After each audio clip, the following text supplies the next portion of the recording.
Demons, and it's going to hurt me more than it hurts you. Episode 3 opens with training and comments about mental agility. Apparently the villains have none of that because they're suddenly battering the door of the heroes, and I use that term extremely loosely, base. They know where the guys who have declared a Shoah on their kind live, and all they sent were some werechavs and a naked mole rat man to hit the door with some pipes. I'm almost thinking they deserve to be exterminated. If they weren't magical and were actually affected by natural selection, they would have been driven to extinction centuries ago. There's the usual sort of choreographed fight scene, and Philip Glenister, he of the accent that reality forgot, does something new. He turns to torture. Who sent it?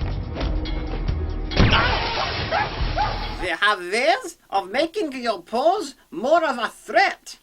These guys have been sent by a Mr. Tibbs, a monster smart enough to have minions and to give them orders, but not smart enough to give them half-decent door-destroying equipment. This is fucked. Even the naked mole rat man seems to be at least of average intelligence. Why didn't he think to bring something thermite-shaped? Like maybe thermite? And about 40 guys? Simple. The series would now be over. And we're not that lucky. You said you wouldn't kill me if I told you. No, I never said that. Luke, did I say that? I don't think so. Shame. That's not the action of a gritty hero. That's the work of a psychopath. We're just finishing the teaser, and for the 3rd episode running, I'm already on the side of the villains.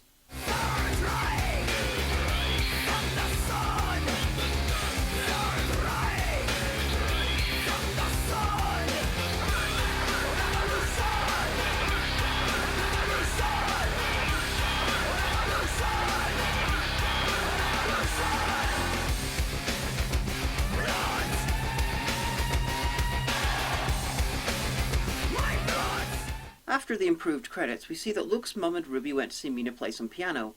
I pray, like everyone else in this world, his mum never read Dracula. Anyway, has London got really cultured all of a sudden? Or did Mina give them tickets? I know Occam's razor suggests the latter, but... So, what happened? I thought Chopin was your favourite. You know he is. Then that line happens. Buffy had the bronze, Demons has off-screen piano recitals. I don't know what that means, but I'm sure it's indicative of something. Anyway, they're all off for a dramatic car scene. And just when we think the yellow lights couldn't be out-dramaed, we find this out. Mr. Tibbs is the half-life that killed Galvin's wife. You know, I really don't care. Philip Glenister lost all sympathy from me when he decided to use that accent. And killing unarmed and or harmless monster people is bad too. So Glenister's off doing what he does best. Questing to kill shit. And I just had a thought. We are 3 episodes in, and 2 of the monsters featured in those episodes have had werechav minions. Are they a minion subrace? Is there someone that hires them out as lackeys? Geez, at least give us something resembling variety. I know 9 out of 10 early Buffy episodes featured vampires, but it was called Buffy the Vampire Slayer. This show is not called Fascists, the hypertrichosis-suffering Spides Battlers. Having said all that, he doesn't seem to be battling them. It looks more like he's bravely running past them when he could have been killing. It's strangely out of character to have your murderous, genocidal prick suddenly not want to kill shit when his wife's killer comes to town. Ah, based on Mr. Tibbs' base here, I suspect that he seeks to eventually mate Philip Glenister with a panther woman. Hey, and it looks like I'm getting even more right. So, escaping from the people they could have killed on the way in. Away, and time for a fight scene. This looks less like a fight scene and more like some DLC for a Tony Hawk's video game. Anyway, they all escape without a scratch, and we establish that Philip Glenister is a dumbass. Which we already knew. Hurrah for pointlessness! Do you want the cliff notes for this scene? Ahem. Even though you going led to no actual bad results for us and you rescued someone, you still shouldn't have gone. Let me drink in peace. My accent is truly amazing. Fuck all the fucking fuckers. Exterminate, annihilate, destroy all supernatural things. Warble, warble, warble. What will you do if you find Tibbs? If you kill him, will you be happy then? I'm glad she interrupted that speech, because the one person you really shouldn't give the "don't get revenge, it won't solve anything, it'd make you just as bad as he is" speech to is the man who kills innocents and not so innocents as a fucking day job. Whoever cast the freaked out guest star did a great job though. She looks like the actor playing Ruby. But 6 months later, after she's seen the pilot. It's amazing. So, Mr. Tibbs is a grade 11 monster, which is apparently quite high or something. Even though he only really has the amazing ability to be played by a smallish middle-aged man called Kevin McNally, and be a human rat that experiments on people. Truly, this is a paranormal entity capable of making Dagon shit in his watery pants. Anyway, mere minutes after giving Glenister a speech about how he shouldn't have gone to the enemy base by himself, Mina goes to the enemy base to investigate, alone with Luke, which on the surface isn't quite hypocritical, but they still only have 2 working eyes to look out for danger between them, which is exactly the same amount of eyes as Philip Glenister had. So, Mina's not the only one who can give dumbass speeches. You know, your luck is going to run out eventually. Maybe you should jump ship before it does. Go back to what? I don't know. Play netball, whatever girls of your age do. Okay, this is a pet hate of mine. People of one nationality who were written by someone of another one, and it's showing painfully. Like Americans saying flat instead of apartment, or British people saying beets instead of beetroot. It's not that hard to do some research. I only know one American who's ever used the word netball, and I'm married to her, and I had to tell her what it is. Mina and Luke don't manage to find any werechavs or ratsmen because it's daytime, I suppose, and Glenister convinces Ruby that she's shit and shouldn't hang out with them. That was productive. They're planning to attack Mr. Tibbs's base, but the woman they rescued is very freaked out about being left alone. So instead of bringing her to the police, or a hospital or something sensible like that, they bring her to their base, where the obvious plot twist begins to twist so obviously that even the blind woman can fucking see it. Garvin, I don't like this.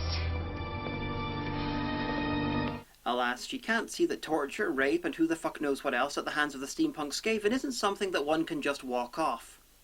Grace, I know you've been through a lot, but it's time to move on with your life now. Yes, and should life give you lemons, and should those lemons cut off your arms, then just make lemonade. With your feet. Right now, I'm thinking about yours. Mine? Oh, absolutely. You know what usually takes down a vampire? More than a fucking bump to the head. And Mina heard her pick that up with her vampire hearing. She was suspicious in the last scene. Was one half of a conversation that pretty almost stated openly, "Bitch, I'm gonna betray you," and she was still surprised by that. This series is a study in whiplash of stupid. Something stupid happens and then it's dropped and replaced with something completely different though equally stupid. It's amazing at times.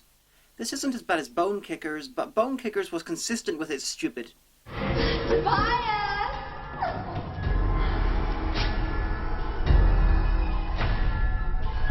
Mr. Tibbs. Enjoys introducing himself to empty rooms. So, this genius's plan was attack the base, knowing his head minion would be tortured by Philip Glenister and telling him who he's working for.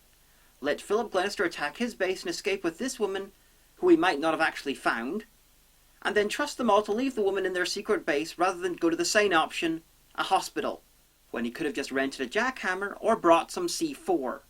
Clearly he's able to brainwash people. He wouldn't have even needed to pay for that shit.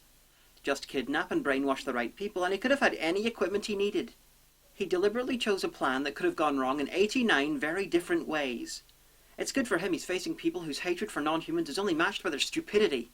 They then leave a bomb on a timer because this contest to see who can be stupider can only go up, up, up, up, up. I'm done. Yes, my dear. I rather think you are. You do realise that Mina Harker's in there, being all undead and stuff. You could kill her while she's unconscious. She can't be that hard to kill. She's a vampire and she can be knocked out. You could kill her in case your really obvious bomb in the middle of the room plot fails somehow. Meanwhile, at Luke's house, Ruby has reacted very badly to people pointing out that hunting monsters with no training to do so might not be the best idea ever, by talking to Luke's mum about Luke. It's the contractually obligated scene where the mum's talking about one thing, and Ruby thinks she's talking about the demon hunting killing thing. Luke's mum thinks that he's dating Mina, but the scene really sounds like it was building up to her thinking that he's gay, which would definitely put him hanging out with his dad's gymnasium-obsessed best friend into perspective. Across London, in the most garishly lit sewers in the world, they're hunting Mr. Tibbs. And failing. So they change the subject. Yeah, it's not like there's any money in smiting. That is true. Which raises the question, who is financing this operation?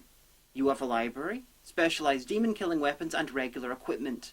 Unless Philip Glenister's day job is as a fairly successful actor, then where the fuck is all this money coming from?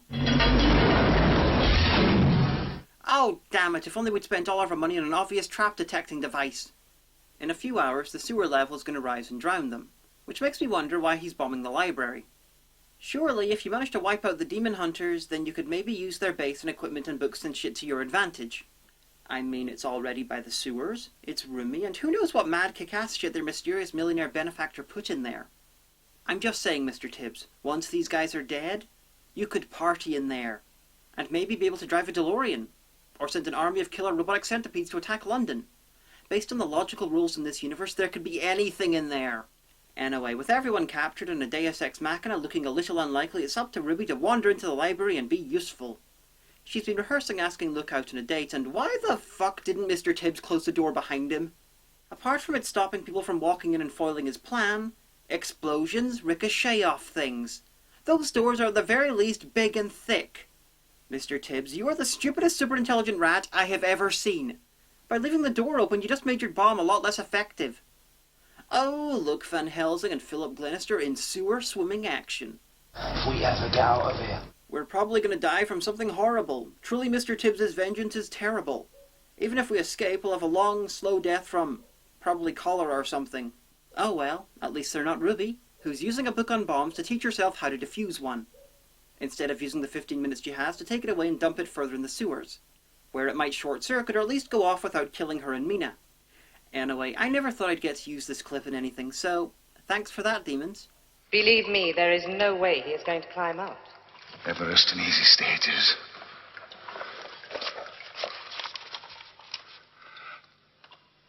It's in Tibetan.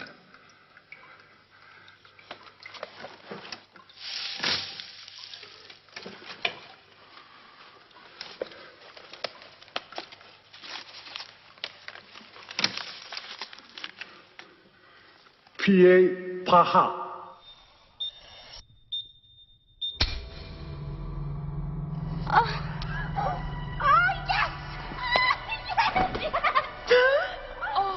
Mina's woken by the sound of Ruby celebrating. Mina knows where Glenister and Luke are because, as per usual, her powers depend on what the story requires.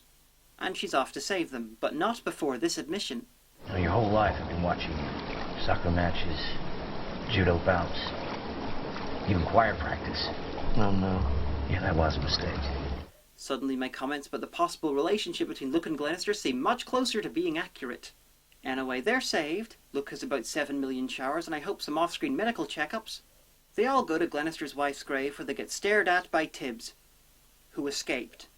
Damn, these guys are fucking brilliant at their jobs. Their killing toll this episode was pretty much the unarmed naked mole rat man, and nearly themselves. Okay, so far this was the best episode. Why? Mr. Tibbs. He came closest to killing the bastards off. The episode really showcased their ineptitude, and the story, such as it was really just a set of stupid unlikely things piled high like a game of Jenga. That was Demons episode 3, and it hurt me more than it hurt you. We have sinned so